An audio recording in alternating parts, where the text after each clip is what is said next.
ነችው በቤት አከራይ ሀዲድ ቀጥቅጦ እዛ በተረፈ ደግሞ ቀጥቅጦም ካለፈን በኋላ ለመጨረስ አንቦባ ከፍቶ ባይን ያዩ ምስካሪዎች አሉ። አብሯት የነበሩ ሰዎች አሉ። ሳውዲ አረቢያ ላይ እንግዲህ ይችን የመሰለች ልጅ የኢጃዛ ቤት አከራይዋ ደብድቧት በሻህን የተነሳ ጸብ ተፈጥሮ ከጥቅም ውጭ አርኳት። አሰላሙ አሌይኩም ወራህመቱላሂ ወበረካቱ። ውድ የቻናሌ ቤተሰቦች እንዴት ናችሁ? ሰላም ሰላም ብያለሁኝ። ውድ ሀገሬ ልጆች የእውነት ነው የምላችሁ፣ እኔ በጣም ጨካኝ ሰው እንዳውሬ እያስፈራን ነው ዘንድሮ በጭራሽ ወላሂ እኔ ማመን አቃተኝ። ይችን የመሰለች ልጅ እንግዲህ ሳውዲ አረቢያ ነው የምትኖረው መዲና ላይ። ነገር ግን ከ2 አመት በፊት አብራው የምትኖር ኢጃዛ ቤት አከራይ እሷ ተከራይ ናት፣ አከራይ ደግሞ አለ።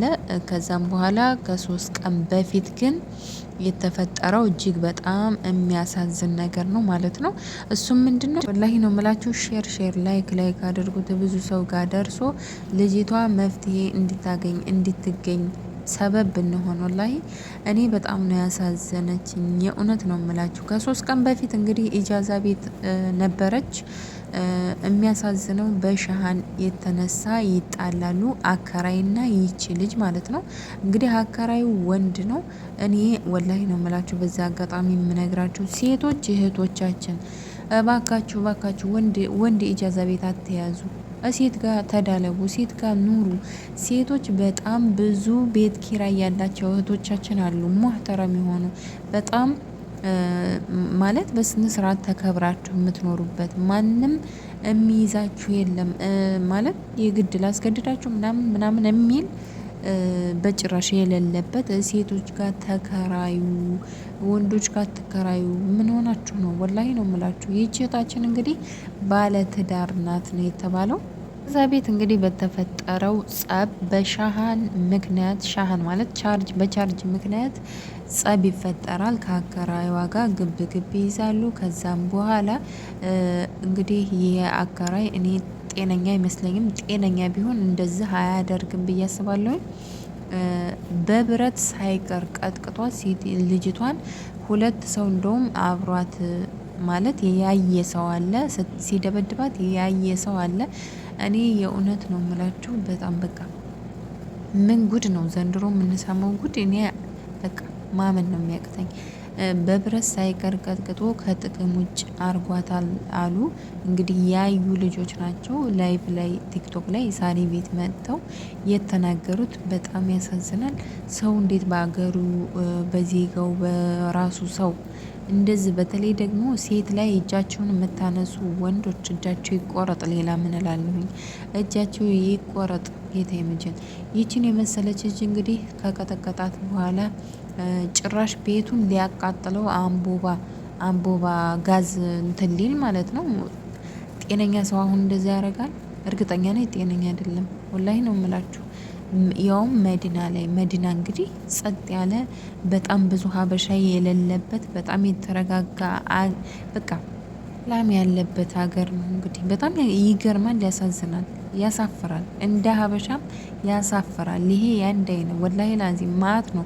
እኔ እኮ ሀበሾች እንደ አውሬ ነው በቃ አረቦች የሚፈሩን። ለምን? በቃ በስራችን ሰው ሀገር ላይ እንግዲህ የሰው ቤት ሊያነድ ልጅቷንም ሊገድል፣ ልጅቷን ካልገደልኩ ብሎ 2 ጓደኞች ለምነው ባሰር ተለምነው ነው አሉ የእንትን ያለችው ያመለጠችው ልጅቷ። በየት ትውጣ? በሽባክ ትውጣ? በበር ትውጣ? በየት ትውጣ አይታወቅም። ወጥታ ሄዳለች ከቤት። ግን ቤት ውስጥ የለችም። እንደዛ ቀጥቅጧት በቃ ደም በደም አድርጎ በብረት ነው የቀጠቀጣት ብለዋል ሲናገሩ ላይቭ ላይ። እንግዲህ እንደው በፈጠራችሁ እንደዚህ አይነት አከራይ ያጋጥሟችሁ ያውቃል? እኔ በጭራሽ እንደዚህ አይነት አከራይ አይቼም ሰምቼም አላቅም። የመጀመሪያዬ ነው። በጣም ያሳዝናል። ከቀጠቀጣት በኋላ ልጅቷ ነፍስ አውጪ ብላ ወጥታለች ከቤት እንደወጣች ግን ተከትሎ ወጥቷል አሉ ሰውየው። ተከትሏት ወጥቶ መጨረሻ ላይ ከ3 ቀን በፊት ነው እንግዲህ የተፈጠረው። ከወጡ በኋላ ሰውየው ተይዘናል ብሎ ደውሏል አሉ ወደ ሰው። እሷም እኔም ተይዘናል ብሎ ደወላሉ። ግን ሌላ ሰው እሱን ታክሲ ላይ መሻወር ላይ አይቶታል አሉ። ምናልባትም እኮ ገሏትም ሊሆን ይችላል። አላሁ አለም። በጣም ነው የሚያሳዝነው ወላሂ። አሁን ልጅቷ ይኸው 3 ቀኗ የት እንዳለች አትታወቅም። እኔ እናት ወላሂ ነው የምላችሁ ይችን የመሰለች ልጅ እናት ቤተሰብ እንዲሁ ወላሂ ነው የምላችሁ። ደግሞ እኮ 2 አመት አብራው የኖረች አከራይ ነው አሉ። አብራው የኖረችው አከራይ እንደው ምን ጉድ ነው! እባካችሁ እህቶች የምትኖሩበትን ሰው ለይታችሁ ወቁ። በተለይ ወንድ ጋር ትኖሩ። ሀበሻ ሴቶች በጣም ምርጥ ጎበዝ ሴቶች ቤት እየያዙ ነው። ሀበሻ ሴቶች ጋር ኑሩ። ሴት ጋር ኑሩ። የሆነ ነገር እንኳ ቢፈጠር ታግላችሁ ራሳችሁን ታወጣላችሁ። እባካችሁ ሴት ጋር ተከራዩ። ሴት በቃ መሀመድ ትባላለች። የምንኖረው መዲና መነወራ ነው።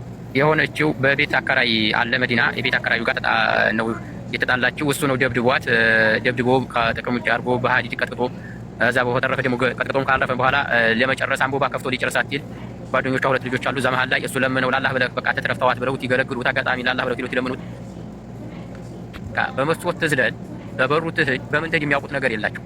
በኋላ ላይ እንደገና እሱ ራሱ ለቀውት በየክላሱ እየፈለጋት ያጣ ጊዜ ክላስ ይሄ ማሽወጣ ተጠራብን ሄድ ያለ ብሎ ተከትሎ እሱ ከሴቶቹ በፊት ተከትሎ ወጥቷል አሉ እሷ ጋር ማለት ነው። ከዛ በኋላ ያለው ነገር ምንም ነገር የለም። እነሱ ሴቶቹ ግን በኋላ ላይ ውጭ ከወጡ በኋላ ለኔ ደውለው የነገሩኝ ሚስት ሙታለች ወደ ድረስ ነው ያሉኝ ማለት ነው። እዛ በአካባቢው ላይ እኔም ደርሻለሁ። የሚያገኘሁት ነገር የለም። ደም በቀር ሌላ ነገር አላገኘሁም። ግን ደንግጬም ስለነበረ አካባቢውን እኔ ልቀርጽ አልቻልኩም። አይምሮ የማውቀው ነገር የለም። እንግዲህ ውዶቼ ይሄ የተናገረው ባለቤቷ ነው። እሷ እንግዲህ ከ3 ቀን በፊት ደብድቧት አከራዩ እንግዲህ ተከትሏት ወጥቶ ይጨርሳት ወይስ በህይወት ትኑር የሚያውቀው ነገር የለም። በፍለጋ ላይ ነው። በጣም ያሳዝናል። እጅግ በጣም ያሳዝናል። ወላሂ ሰው እንዴት በራሱ ዜጋ ላይ በዚህ ልክ ይጨክናል? ያውም ደግሞ 2 አመት አብራው የኖረች እሷ አከራይ ነው፣ እሷ ተከራይ ናት። እና በጣም ያሳዝናልም ያሳፍራልም። የእውነት ነው የምላችሁ። ምንም ትበድለው በዚህ ልክ ግን እንዲሁም ሾርጣ ታመጣብናለች ብሎ ተከትሏት እንደወጣ ነው እንግዲህ አብረዋት የነበሩ ልጆች ላላህ ብለው ሲለምኑት ነው እንጂ እንደውም አንቦባውን ሸቅሎ ማለት ለኩሶ ቤቱን ሊያቃጥል ነበር፣ እዛው ውስጥ ሊገድላት ማለት ነው። ምን ያክል ጭካኔ ምን ያክል አረመኔነት እንደሆነ ነው የሚያሳየው።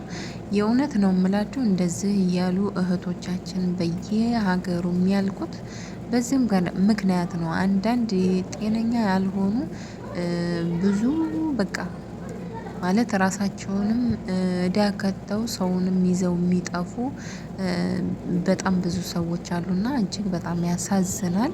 እህታችን እንግዲህ በህይወት እንድትገኝ አላህ ባለችበት ይጠብቃት። ሐኪም ቤትም ከሆነች እሱ ይርዳት። የኔ እናት በሰው ሀገር እንደወጡ መቅረት በጣም ከባድ ነው። እና ውዶችዬ ሼር አድርጉት። ወላሂ ነው የምላችሁ። እንደው በቃ እንድትገኝ ዱዓ እናድርግ ሁላችንም በየሃይማኖታችን። የኔ ማር ዱዓ ላይ ያስገኛት። እኔ በጣም ነው ያሳዘነችኝ ወላሂ።